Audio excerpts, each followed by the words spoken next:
Alright guys, let's see how she do. Oh.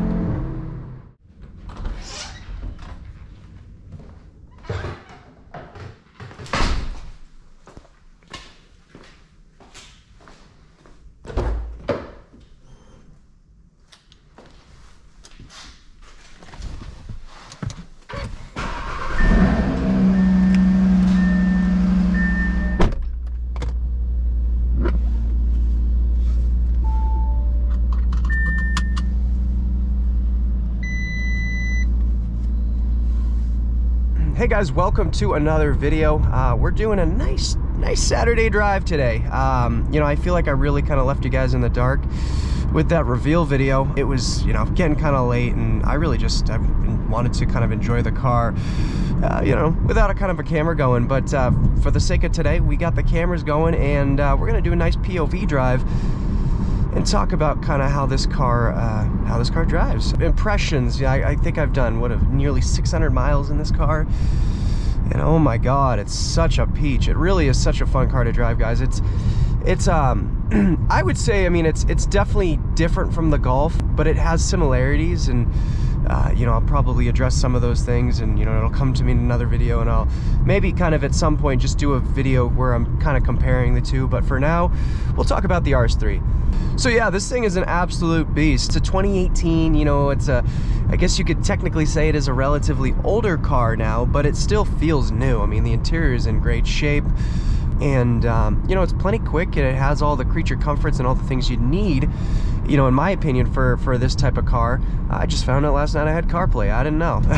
I assumed I did, but you never know with some of these things. I know Audi does their packaging so weird, and sometimes you get options and sometimes you don't, so I guess I kind of lucked out.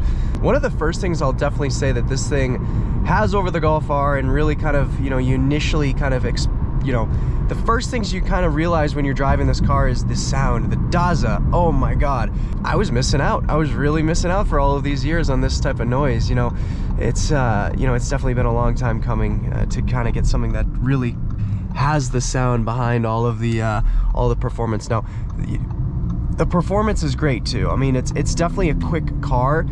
There's a couple things I would nitpick about it, and that's just me chasing perfection. But I will say, I really like the way this thing drives. You know, it's got a lot of top end. The Golf R had some good top end, and it did pull really nicely if you're especially going for some higher speeds. I'll leave it at that. But you know what I mean? I mean, it really did kind of feel nice, and this thing is no slouch. It has a lot of pull, and especially kind of top, you know, really high in the RPMs. It really does keep pulling. One of the things I keep finding myself doing, I've only done this twice, and I've kind of, you know, if I'm really going for a spirited drive, I actually just put it in sport auto to avoid any trouble. But I accidentally, I mean, I've hit redline a couple times, and it does an auto upshift, which is unique. I had no idea that it could do that, because all the cars that I've driven before have had the auto upshift even in manual mode. So I guess I'm just not there yet. I'm not ready for a true manual car. But it is addicting to rev this car out. You know, for the sound and just the feeling. It's a different pull from the Golf R. The Golf R was such low torque, and this is, you know, this has the torque, but it's a really nice blend of both torque and power. I wouldn't say it has, you know, one over the other, where the Volkswagen, I mean, that Golf R had just ample amount of torque, and that's probably what I was feeling the most when I was driving that thing, was just all that torque really low down. Driving this thing is nice. I mean, it definitely feels like it's a heavier car than the Golf R. It is. It weighs right in around 36. You can almost even call it 37, you know, full tank and me in it. Maybe even more, but and a very nice lady. But you know, it has a little bit of, it's a heavier car. She's a chunky one, but you know, I can't complain. It still drives fine. Even for all the weight, it is still nimble, and a lot of that's still, you know, thanks to that MQB platform. This wheelbase is right there for you. It really kind of does keep you in line. And I don't feel like you know, it doesn't feel like a heavy car. It still is a heavy car, but it doesn't feel like it's, you know, it doesn't feel like a boat. So that's still nice. It does kind of still feel nimble. Obviously, we're going to be addressing some of the weight, and I'm going for true weight savings. I think with the Golf R, I don't think I shaved any weight off that thing, so whatever it, you know, I think that's probably what kept me away from those 11-second quarter miles. This thing I'm actually gonna truly go after, you know, some weight savings, and I'm gonna start probably with wheels. I really want to address the wheels on this thing. I'm not a big fan of these wheels at all, so I think I'm gonna probably toss on some 18s or 19s. I'm stuck between, I like the racing line wheels, but I'm worried about brake clearance. So I know they clear, but I just don't want to scuff up the brakes if rocks get in there. And then, you know, New Speed offers a whole lineup of wheels for this car that will clear the front brakes, so that's kind of nice. But yeah, you know, addressing the weight is a great way to kind of just increase and improve the performance of this car. I also kind of want to toss on an exhaust. For obvious reasons, I want to make this thing sound amazing. I mean, it already sounds really good, and I'm really impressed with how the sport exhaust sounds. I'm not going to rip on it just yet because I want to wait till my oil temps hit that nice and crispy 180. But oh my, that's an animal. Oh, it's a skunk. Poor fella. But you know, it's a great little car. I mean, it sounds so nice. It drives really, really well. The transmission, I don't know what it is. It's a weird transmission. It's a lot different from my DQ381. It's a lot different from my DQ250. This is the DQ500. I know somebody who swapped, or I know of somebody who put one of these in a Golf R, and that's a fine decision if you're really kind of chasing good power and all that. But it doesn't feel as snappy. It doesn't feel as crispy as those other gearboxes that I've had. In some respects, you know, gear changes do feel a little bit slow. They also feel kind of firm, and I have a good understanding as to probably why that is, and it's probably due to, you know, this car from factory is so built up. It has so much potential, so much tuning potential, that even some tuning companies like IE and there's some other ones that don't even offer transmission tunes because they just simply don't need it. These transmissions from factory are the clamping force is just insane, especially when you're on throttle. The way these DSGs work, it's you know, those gear changes are rapid when you're really up there in the RPMs, and especially with your throttle placement. So I love, I mean, it's a cool feeling. It really does add more drama to and more excitement to driving this car, because, you know, when you do finally get through that gear change, again, slight delay, but when you're in that gear, it puts you in that gear. And in some respects, on these tires, which are not the best tires, I would, for, you know, lack of better words, I would call them semi-slicks. They're not, but they certainly feel like that. They're terrible in the rain, and this thing dances around, and when it shifts, it really does agitate the rear end. So again, adds to the excitement. And I see 180 Fahrenheit, so let's put this thing in dynamic mode. Let's open up those valves, and yeah, let's see how she do.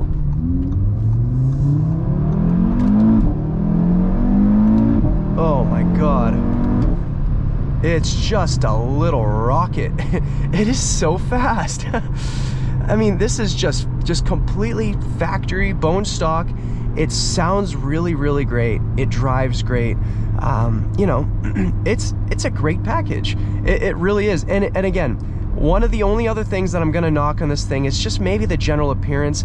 I like to, and I jokingly said this, and I said this for years and years, and I finally own it, so I can say it now. But man, this is Audi's laziest RS car for looks alone. That's the only thing I'll say. I think the Daza is awesome. You can't get many other cars except for the TTRS with this Daza in the States, so that's awesome. I'm really glad about that. But there is no attention to detail when it comes to any of the bodywork. I know Europe has had this car for a while, especially in the Sportback, or the hatchback here in the US as we call it. But you know, there are some things that they could have done a little differently. I think they could have perhaps addressed the fenders, maybe given it a nicer, wider, you know, appearance. Obviously, you can kind of remedy that with some wider wheels, without poke, of course. You know, it's nice and flush.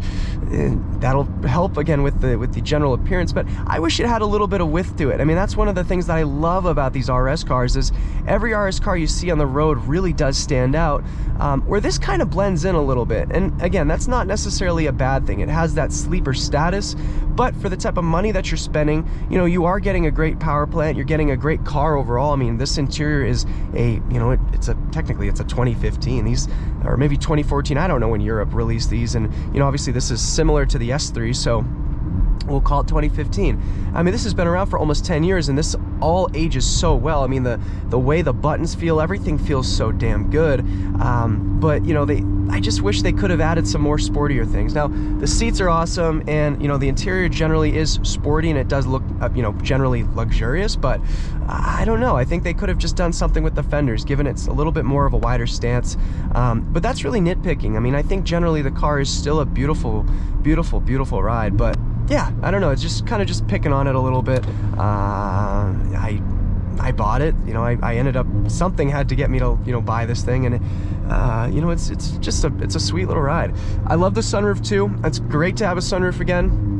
At some point I'm gonna have to clean all the drains just to make sure that that maintenance has been done, because as you guys know, these sunroofs tend to get a little leaky if you don't clean those drains, so I'm gonna have to get on that. Oh, so nice. And quite frankly, I really do enjoy driving this thing at lower RPMs. It sounds funny, but it has such a nice little like rumble to it. And especially, I mean, when it comes to these little downshifts too, it just does these little barks, similar to kind of what any RS car does, these rev matching. I mean, it just, oh, sounds so damn good. I didn't have that in the Golf R. I mean, I know it had technically rev matching, maybe, but this is just, it takes it to a whole new level.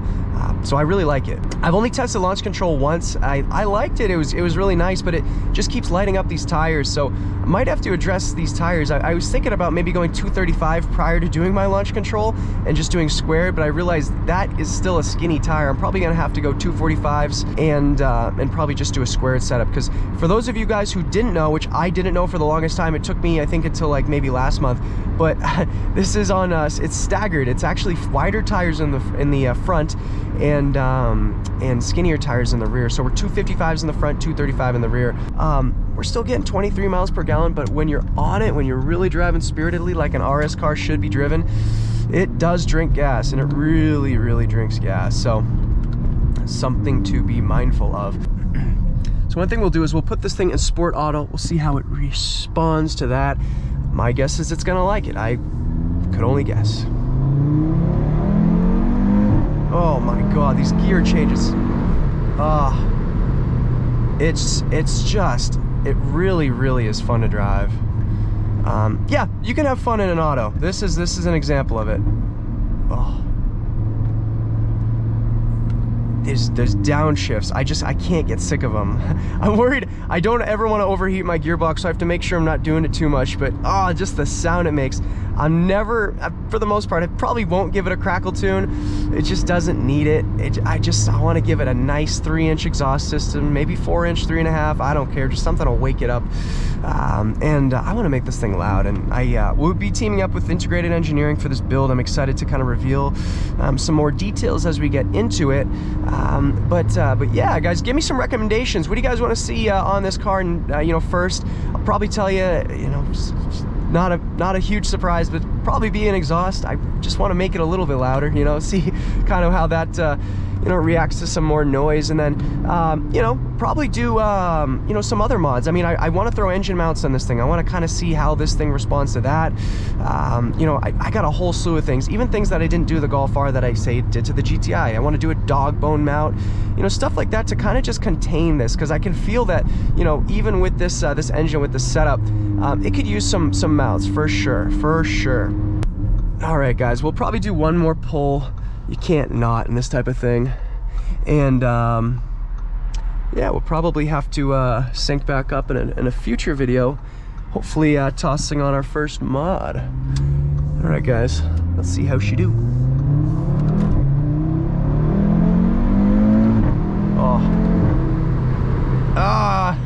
It's so fun. Thank you guys for watching, and we'll catch you guys in the next video. Peace.